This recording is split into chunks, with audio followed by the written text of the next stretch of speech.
Welcome back to another episode of the B2B 0 to 10 podcast. I'm your host, Brett Trainer. Today, I'm excited to welcome back DNX Ventures, Eva Nahari, back to the program. And you might be thinking to yourself, if we're focusing on bootstrapping and business owners, then why am I bringing a venture capitalist back to the program? Well, I'll tell you a couple of reasons. One, Eva is on the front lines and the cutting edge of new technologies and companies within the B2B space. And I think there's a couple of interesting points there. One is potential business ideas, right, or areas you can move your business into. And secondarily, what technologies are out there that allow you to help improve your business today, either through efficiency or through growth or a combination of the two. And then the second conversation we have is all around bootstrapping versus raising. And obviously she's going to have a perspective coming from the venture capital side. But I think you find the conversation interesting because we get into some of the timings and when it makes sense and what your goals and objectives are for the business and a lot of the things that we focused on the podcast in the past. So anyway, a lot of insightful information from Eva. She's super interesting, and I think you'll get a lot of value out of this episode. So if you do enjoy the podcast, please do share with your friends. And also, if you're not subscribed or you don't follow, please hit that subscribe or follow button to make sure you're notified when the latest episodes do drop. Again, appreciate it. Thanks for listening. And now on to the interview.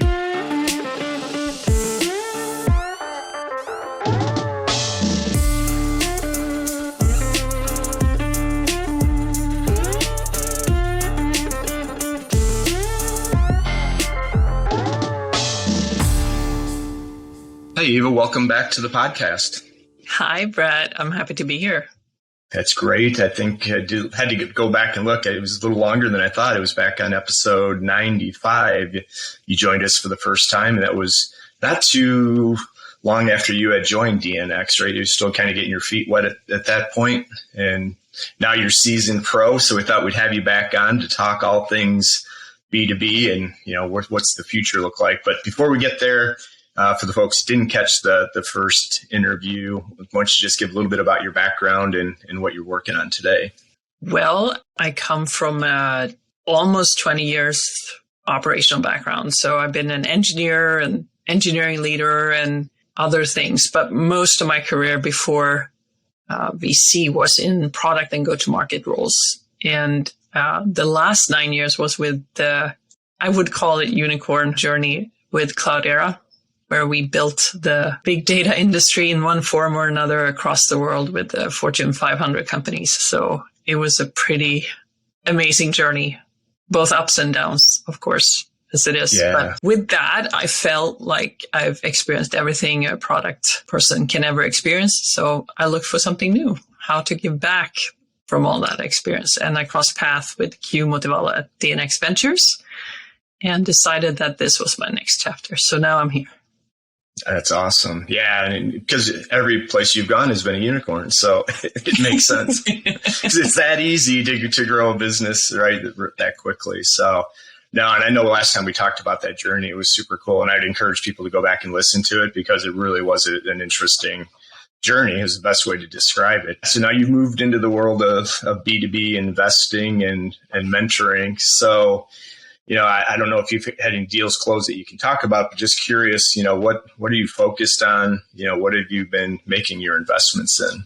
Yeah, I'll talk about the ones that have followed my thesis going into DNX. So DNX focuses on B2B SaaS, first of all. And I come in with the cloud and enterprise, a little bit of ML angle, while the rest of the team can handle the retail and fintech and cybersecurity and deep tech that we also do. But I'm the cloud and enterprise SaaS kind of back end side of things. And what I saw coming in was more of I would say, an after effect of digitalization, which has been going on for quite some time, but fueled by the pandemic. So it's not just me saying, but the pandemic got accelerated. It accelerated the digitalization by years. And in that, organizations have experienced challenges. Like, how do you meet your customer in a digital experience? How do you engage your customer? If everything is in a digital room, how do you compete?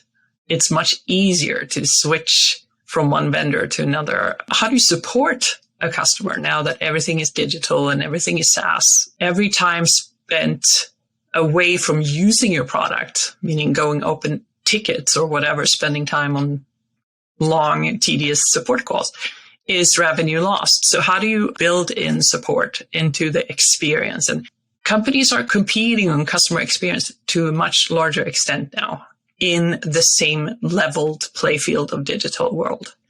So how do you cut through the noise? How do you reach the customers? How do you market yourself? And how do you understand the customer's intent and decision process? All that has come as a big Christmas stack on my desk to dig into. And I have made a few investments in that space. So the first one was Squadcast.com, which basically democratizes site reliability engineering. And here's the point, right? As you compete in a digital space on customer experience, when things are not working, you lose business. It's not like someone downloaded your software, deployed it on-prem, and they have the problem of making it work through support with you. No, they come to you and expect it to work. And if it doesn't, they go elsewhere. So SRE has come to a core KPI high up in organizations to a whole different level than before. And that's why SRE, already stretched and underinvested teams usually, needs help. They need help to get the visibility they deserve, to get investments. They need help from engineering to up their reliability awareness and culture. And you do that by democratize the process. And Squadcast.com has a fantastic workflow-based UI-guided tool, SaaS tool for this. That's so that awesome. was my first investment. And you said SRE. Maybe I should know what that acronym stands Site for. reliability engineering. It's the guys and gals who keep things working. In a digital world, it's absolutely critical, right? There is no 99.2%. It's got to be close to 100%. Right. And there are some older systems in this, like incident management systems, but they are designed for IT. And then it becomes IT's problem. But we're not in a world where IT is the culprit. You know, everyone is involved in the process of keeping a 24/7 service online. Yeah, it's so interesting. Just to go back to your first point too, at the pandemic causing the acceleration of digital, right? Mm-hmm. 100%, right? We've been talking about this for years. It's coming, it's slow, but B2B, yeah, it's not. We're different. Our customers aren't digital. They don't want to engage with it. That's just wrong. They just didn't have any other choices. Now, all of a sudden, you're right. I think that's why I'm so bullish on the small business segment that can be nimble, that can adopt best practices for digital and connect with customers now, where these other big companies in their silos are trying to still align sales and marketing when that battle's gone. Right now, it's how are we connecting and with them? So, yeah, your timing couldn't have been better coming into this space, I think. So, okay, so that's interesting. What else? So is it all in the back end that you're looked at, or? No, but the second one is definitely in the same space, but a little bit later on in the journey. So now you have a working website or service, and then you have customers, and they need questions answered, they experience issues, and they need resolution now. Like, how do you preempt support? Yes. And Quark, Quark.ai, Quark.ai is the answer in my opinion, in my not so humble opinion. That's right. That's why you're here. But they are a genius team. Like founders were like founding team of Informatica, and one of the guys working on the grandfather project that later became Siri. He has 50 patents in NLP and other things, and this awesome team has built a genius answer engine, I would call it. That meets the customers where they are, and you just type in your question in natural language, and it's not a search engine.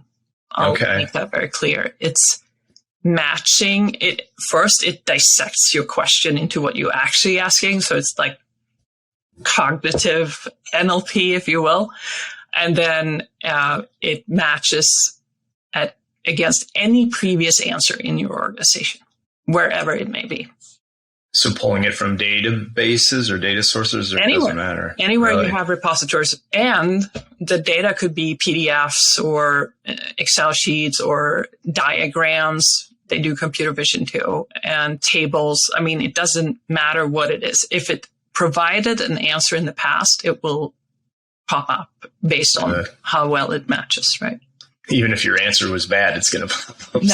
No, there's a resolution awareness as well. So it has to have helped in the past, you know.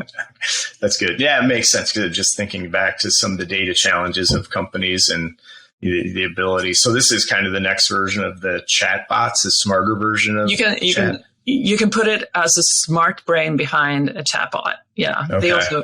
They just added a chatbot interface, but it's not like you have to set up the answers or you have to label your content, which takes like months. Yes. Right. And then it gets stale. No, you don't have to do any of that overhead. It is a true deep learning model that you don't have to train yourself. So months and months of training or preparing data or, you know, just labeling is not necessary with this solution. So that's the appealing part, right? It just works. Now it makes sense, right? Because you talk about having the data where you don't have to, you still have to clean it, but it can go pull it from wherever it is and it's going to access it. So you don't have to consolidate, right? Or is it still a better strategy at some point to consolidate, or there's just no need to do that anymore? No need. You just let it flow through once. It doesn't even store it in that way. Interesting. Yeah. Because I've been advocating, especially from, again, the small side, that if you're building a company, think about building the front end like e-commerce, right? Even if it's a service-based company, customers are doing their research. If you can get this intelligence behind it that, hey, I just want to answer this question, boom, you got it. Right. Be there when they're ready, right? Be there when they're ready. Exactly.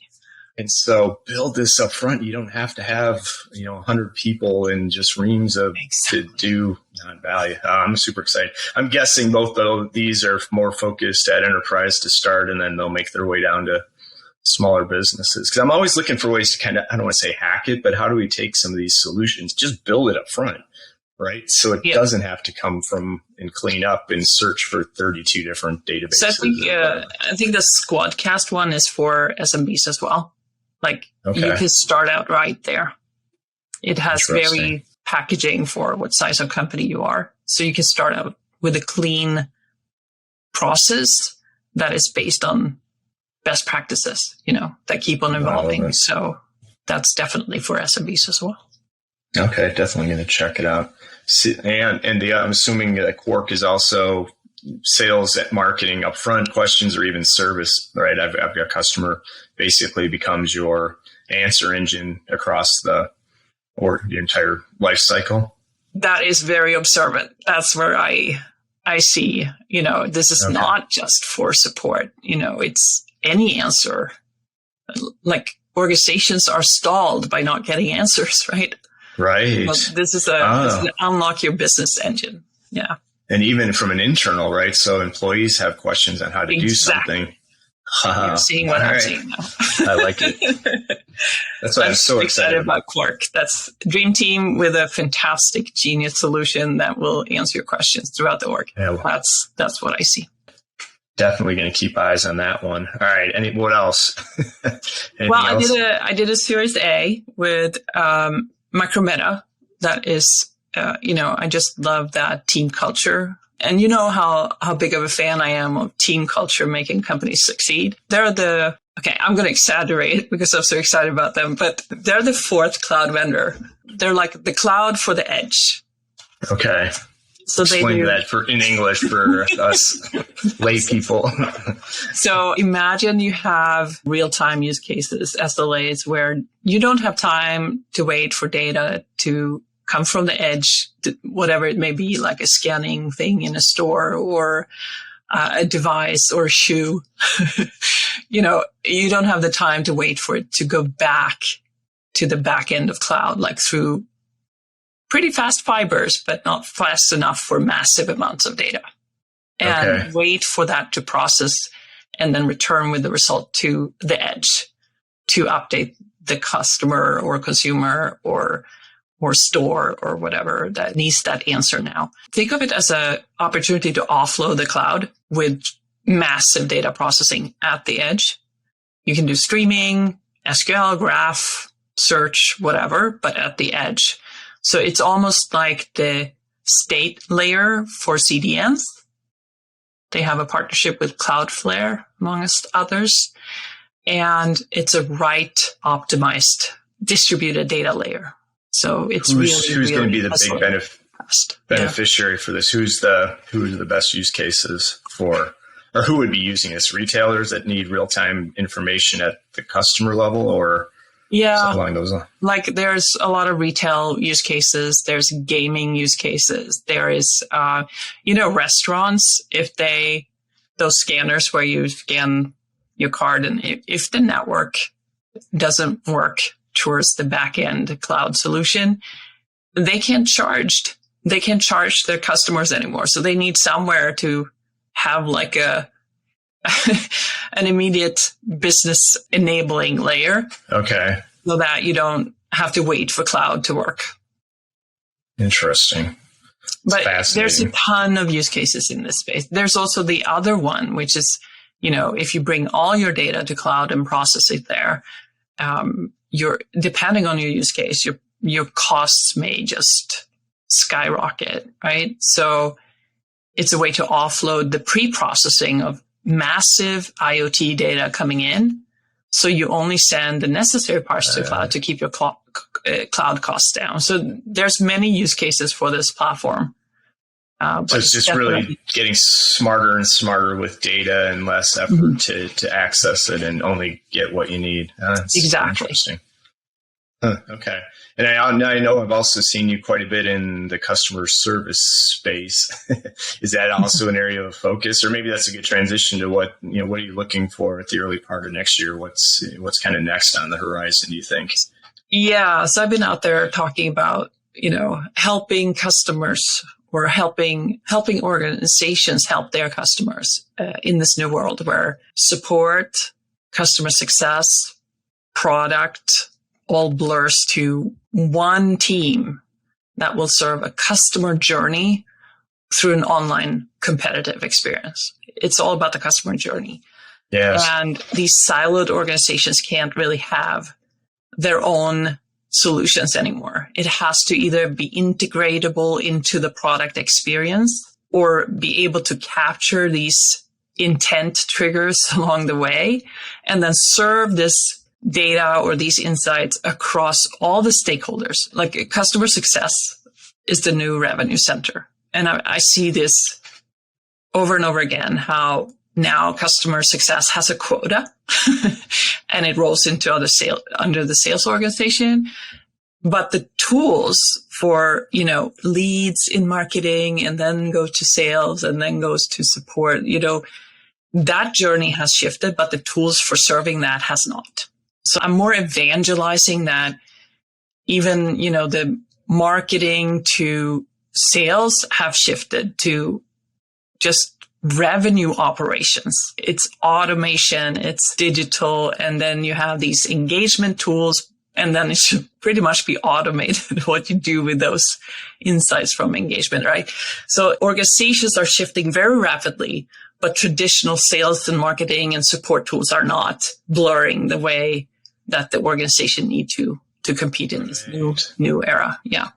Yeah, I 100% agree. Since, I spanned those different roles for years. And so, yeah, it just, I got it when the MarTech stack, right? And then the sales tech and customer education tech and everything. And at some point you just can't have 100 siloed technologies. And even along the databases, I'm still trying to have somebody tell me why you need more than one database, right? There's a world of customers that can buy from you, so call them prospects. And then there's customers and then former customers. why do you need a marketing database and a customer database and an ERP? No. And just why? Yeah. The world can't be segregated anymore. It has to come together. And it's all about following the customer journey, meaning onboarding. Okay, who needs to be involved in that? Yeah, it's everybody. You need to have product, engineering, customer success, which is now revenue and growth. And then you just have different stages of the customer, and you need a tool that supports that growth journey to these stakeholders who are involved in every step of the way.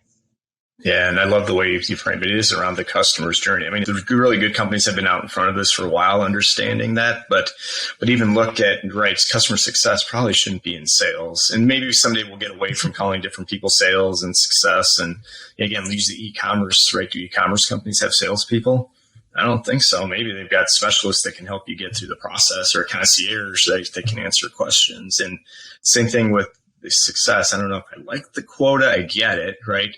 But if you're helping that customer unlock the value of your product, they're going to buy more. And are you working or educating the customer on what else that they could have, right? Because in even small and large companies, they're still very siloed, but regimented about, this is how we do an upsell. This is how we do cross-sell. This is how we do retention. Yeah, and exactly. It just seems there's a better way coming. Is what I'm going to go on a guessing path here. And I think organizations should organize themselves based on customer journey. So like the onboarding organization, or the early adoption organization, or the growth organization, or, maintenance, whatever. Yeah. No, not maintenance, just growth.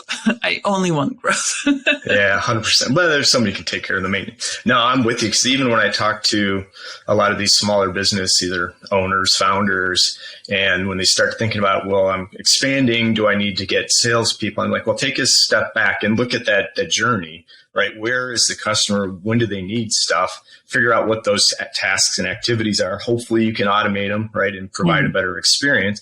But if not, don't worry about what you call them or what they do. Just figure out these tasks need to get done. Then you can organize the way it makes sense. And, and I'm drawing a blank now. And it was an Irish founder, but this is like his third.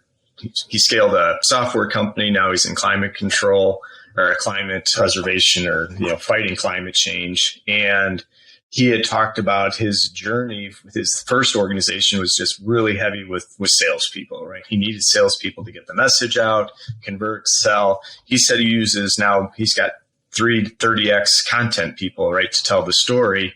But what he's long-winded answer to get to where my point is, he basically created microprocesses across the customer journey to make sure that they had the right specialist in each of those areas to help the customer. I'm like, genius, right? I mean, it seems so obvious, but we're so force-fed the conventional, right, processes and tasks and teams and everything. So I'm super excited about what you're seeing out there. So I'm with you. I think the more we get to what the customer wants, right? They don't want to talk to us unless you're going to add some value to that, in that process. So interesting. All right. Well, I can talk about this topic all day, but I did want to get the other topic with you that we kind of went a little back and forth, and I'm not sure where you stand. VC, I'm assuming you're all for raising funds, but I was just curious your take, bootstrap or raise, and you kind of said it depends. Or I don't want to put words in your mouth. What's your thoughts? So to buy myself some time on answering that question, I'm going to add one more thing on what I'm looking for next year. I'm going to put on my ESG goggles. So I'm still going to do the same areas DNX is going to do, our same domain expertise areas, but we're going to try to take our responsibility and do it more with the ESG lens. ESG is? Environment, social impacts, or social and governance. So has this product been produced in a responsible way? Are the teams inclusive and diverse? I'm still working out that thesis. I would love to come back and talk about that next year when I have our goals more set up. But I do want to plant a seed that, DNX should be associated with, we take our responsibility to the future. That's awesome. Yeah. And I think, again, I don't know if you and I have had the conversation, but that's where it's going. Companies and people are going to buy from companies that are socially responsible. And it's just not the brand anymore. It's the people behind the brand and interesting. Oh, I think that's fantastic. Yeah, we'll definitely have to have you come back once you get that crystallized a little bit and formalized. Awesome. So I look forward to it already. So Bootstrap. Now I bought myself some time. So here is what I think. So there are two kinds of entrepreneurs. The first timers and the ones who've done it before. And the first timers is what I'm going to talk about before I give you an answer. So first time entrepreneurs who bootstrap and succeed are very few because you need perspective. You need help with things you haven't experienced before. I say this perhaps in you have to do this, but it's with kindness and with care. Like, there's so many mistakes you can do, and you need a sounding board. And yes, you can surround yourself with advisors, but if someone has a stake in the game, they care on a whole different level. And being a CEO is a very lonely job. You may have co-founders that you love and are your friends. You may have CTOs and CPOs and whatever, but sometimes you have to make really, really tough choices. You know, I had one portfolio where one of the co-founders passed away. You know, what do you do? I had another one where the visions didn't align after 2 years. What do you do? And it got hostile, or you get an acquisition offer. Of course, it's your decision, but you might want to discuss that with someone, but it's confidential. So who can you discuss with? You can't just spill the beans to anyone. You may have a hard time finding a hire. Like, how do I hire my first sales leadership? You may not have the access to all the customers that you want to go after. There's a lot of value in a VC partnership for a first-time entrepreneur because they've been around the block. They have a stake in your success. They want you to be successful, or they should, pick your VC right. But they can open doors both to hiring the right people that complements you or that's done it before and can help you. They can open doors to customers, or if you suddenly want to do PLG, and you've done enterprise, like, how do you shift? Who's done this before? Maybe your network is in enterprise and not PLG. Like, how do you even make an offer letter to a CMO, right? Like, all these things, you may find good resources online, but there's nothing like the personal support that you can call 24/7. It's like your personal support line and coach through this. If you pick the right partner. If you pick the right partner, and that's we can talk about VC dating, right? How you select your VC. But I think it's very hard to succeed on your own without doors opening for you before you run out of runway. Yeah. So maybe a better question for you, because again, it's hard for me to argue with anything you just said there, but I think at the right time, right? The more revenue you have, the bigger you get the company bootstrap, the more leverage and valuation you're going to get from that partnership. So maybe a better question is, and I know there's seed investors and you may not have money and you have to build some of these technology products. They're going to take money. You probably can't bootstrap that, but just in general, when is, I always argue like the 5-10 million. At the 10 million, you get to 10 million, you've optimized, everybody's interested in you at this point, assuming it's a big enough market and it's a newer technology. So maybe even 5 from a VC standpoint. But if you're going to take money at the seed level, right, you're already giving up your company and you really haven't proved, right, you don't have enough of those customers yet. So I don't know if I'm dancing around this, but I'll throw it back to you from a the best time from the founder standpoint. And I know there's no one size fits all, right? What's kind of the best case scenario for them? There's founders with an idea who sit on their previous job still. They haven't jumped ship yet. they have this great idea. They have a little plan. That's not the time where I would go and raise money, because no one will. I can't say no one. There's always, okay, let me say this first. There's always a match. You can always find a match. It depends on how long time it takes to find it and what obscure conditions, under what obscure conditions it is a match. But I can only speak for me. Okay, that's fair.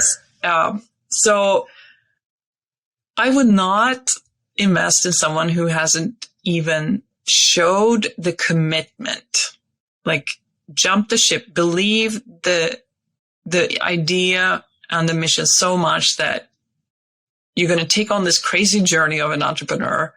You're willing to sacrifice a lot of your life to do it. And I can't commit if you can't. Right. So that's the first criteria. It's like, you have to do this full time. It can't be a side gig. I don't believe in that. And it sounds like not even just even a full-time commitment, but somebody that's fully invested and believes that this, if you're not, you think, this is probably going to work. You want somebody that's like, I'm convinced, I think, well, at least we're going to solve this problem. It may pivot a little bit along the way, but somebody that's committed more than just a job, right? Yeah. I want someone, like, I love this answer when I ask, like, why are you doing this to yourself? It's one of my first questions in any intro with an entrepreneur. Like, why are you doing this to yourself? Because I know what it takes. I live with an entrepreneur 24/7. So I know every part of it. And the answer is, I can't see myself do anything else. I have to do this. That's the best answer I got in. Then I know, like, they have to see this through. That's what I want. That's commitment. That's like, no matter if you, Mr. or Miss, or, them, VC, no matter if you're on board, then I'm going to do this anyway. That's what I want to feel. So unless you feel that, I'm not going to invest in you. And then it would be great if there are some design partners signed up. You don't have to have paying customers, but you have to have, and it can't be your like mom and pop shop. Like my uncle's shop signed up for this. It has to be something real, that an organization who has priorities and goals are actually spending the time with you because they need this so much. There needs to be design partnerships, call it beta or alpha or whatever, but there needs to be something collaborative with recognized organizations that are willing to spend time with you just figuring this out. That is appealing. So bootstrapping through those phases is probably required. But I thought you came at me with the question of like, should I bootstrap all the way to my first million? And then it becomes more complex, because can you move fast enough with your resources to avoid that someone else comes and beats you to it? Right. Often these bootstraps entrepreneurs take twice, I'm doing this now, twice as much time to get somewhere versus the ones who get funding early. And it's just like, yeah, you can bootstrap and run yourself, but will you win then? Or will you get there too late?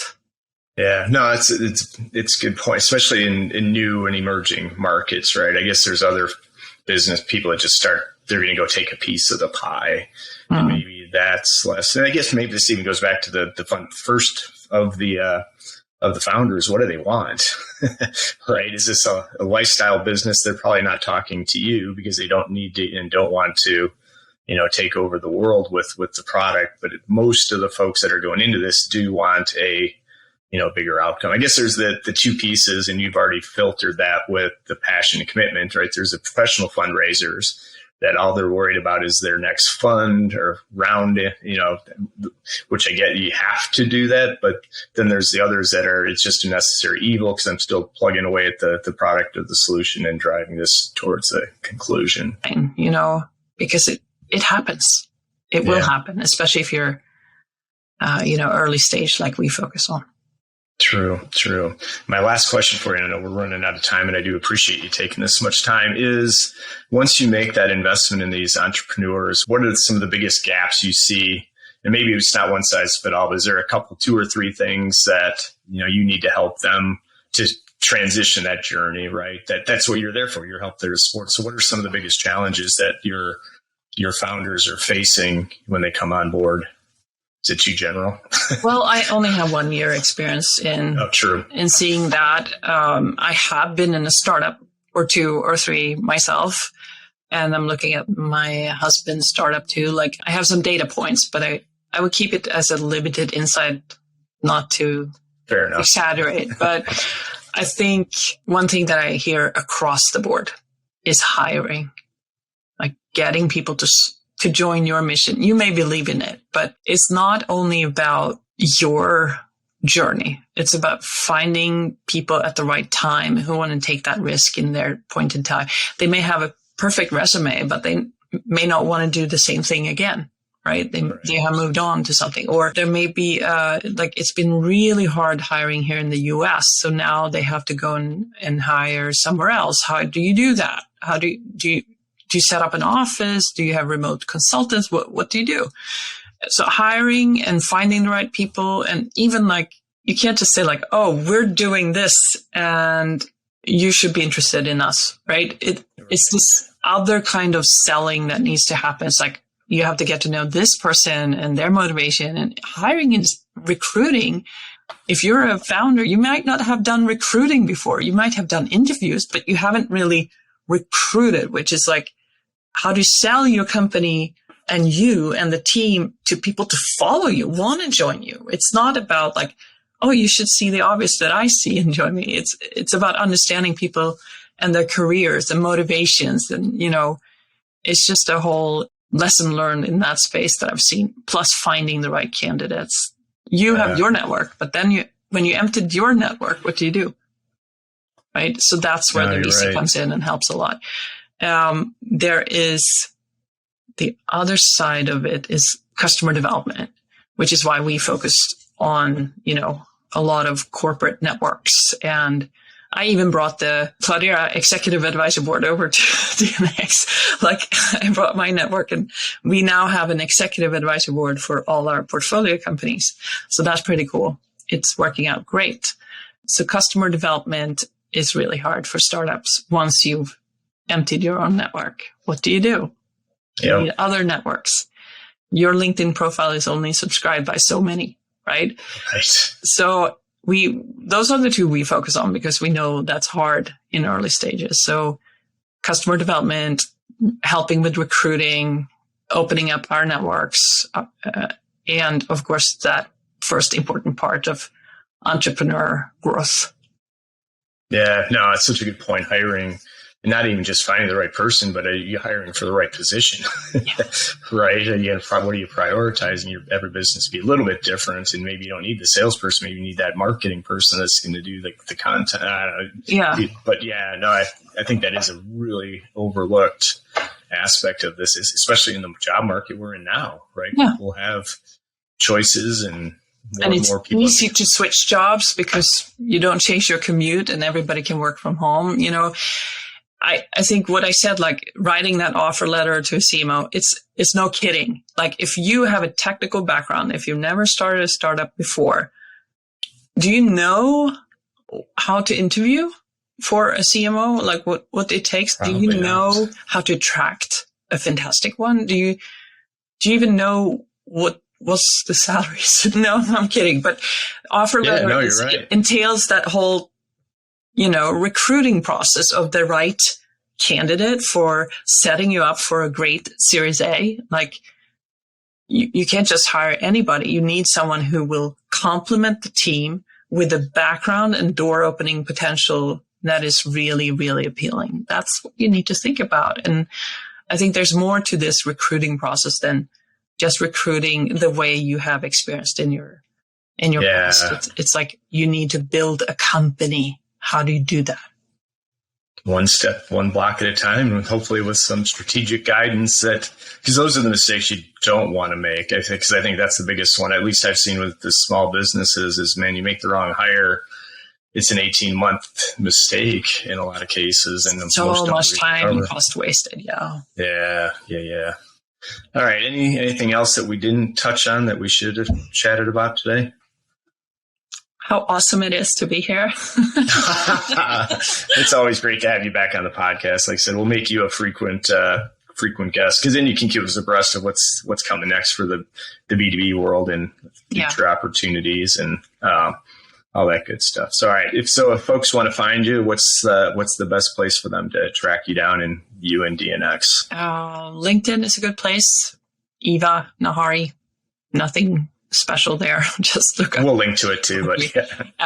But otherwise, go to dnx.vc and find our email address there. We are that caring VC who reads those emails and responds, Awesome. So that's a good one. You've heard her. And I would suggest people check out your newsletter, your blog. I don't know how you do it. It's always interesting. That's why I write about what I care about and what I think about things. So it's a great read. So Eva's view on Substack. Yeah. Thank you. Hey, not a problem. All right. Always great to have you. We'll look forward to the next visit, and we'll talk to you soon. Thank you, Brett. Thanks. My pleasure.